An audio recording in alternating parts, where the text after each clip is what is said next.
Hi សួស្តីអ្នកនរគ្នាខ្ញុំសូយ៉ា topic ដែលខ្ញុំចង់និយាយថ្ងៃនេះគឺរៀនជ្រើសរើសខ្លួនឯងមុនរៀនជ្រើសរើសអីដែលយើងចង់ធ្វើមុនរៀនជ្រើសរើសអារម្មណ៍ខ្លួនឯងមុនរៀនជ្រើសរើសការគិតហើយក៏ការនិយាយខ្លួនឯងមុនបើយើងជាមនុស្សដែល please sure ដែលយើងជាមនុស្សដែលអូខេខ្ញុំអីក៏បានដែរខ្ញុំញ៉ាំអីក៏បានខ្ញុំទៅណាក៏បានគឺយើងចាប់ផ្ដើមមានគំនិតហើយមានកាករបស់ខ្លួនឯងគឺក៏មកខ្ញុំជាមនុស្សដែល please sure មែនតើគេខ្ញុំមានអារម្មណ៍ថាខ្ញុំត្រូវតែឲ្យគេមុនខ្លួនឯងបើគេចង់បានអីយើងឲ្យគេមុនហើយចាំយើងយកខ្លួនឯងតែមនុស្សចឹងគឺយើងនឹងអត់ឈ្នះនៅក្នុងជីវិតខ្ញុំមានអារម្មណ៍ថាយើងនឹងអត់ឈ្នះយើងនឹងអត់ជួបរឿងល្អពេលយើងជួបរបស់ល្អអីគឺយើង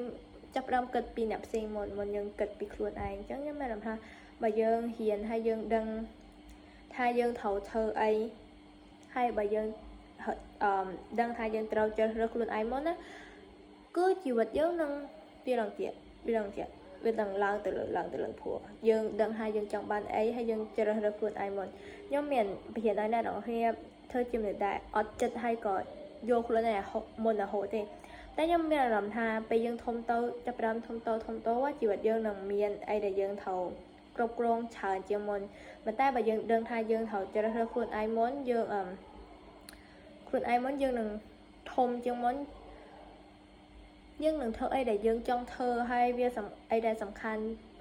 ពីយើងពិតមែននៅក្នុងជីវិតមុនយើងឲ្យទៅអ្នកផ្សេងពេលវេលាអីក៏បានដែរឧទាហរណ៍បើយើង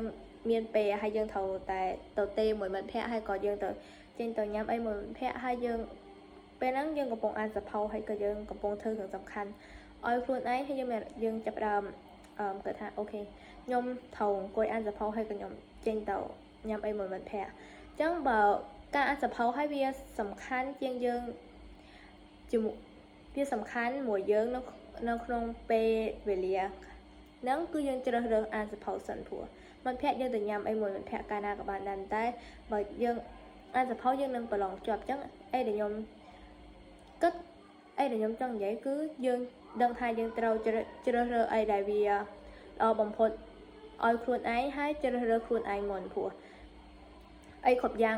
ផ្សេងទៀតនឹងតាមមកបើយើងរើសខ្លួនឯងមុនណាអ្នកនរគ្នាអីដែលខ្ញុំចង់និយាយមានតែថ្ងៃអីដែលខ្ញុំចង់និយាយថ្ងៃហ្នឹងមានតែប៉ុណ្្នឹងឯងបាយ